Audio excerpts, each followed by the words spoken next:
কেউ বিনে গুজৰি গুমৰি আহিলে মান উটুৱাই নিলেহি গাঁওখন সুখৰে ঘৰখন পলকতে উটি গ'ল গোহালিৰে গৰুহাল পলকতে উঠিয়ে মোক কৰিলে কঙাল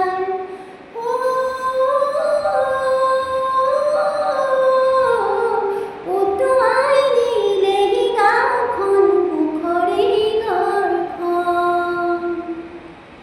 এই গানটো গাইছিলে আমাৰ মৰমৰ শিল্পী জুবিন গাৰ্গে।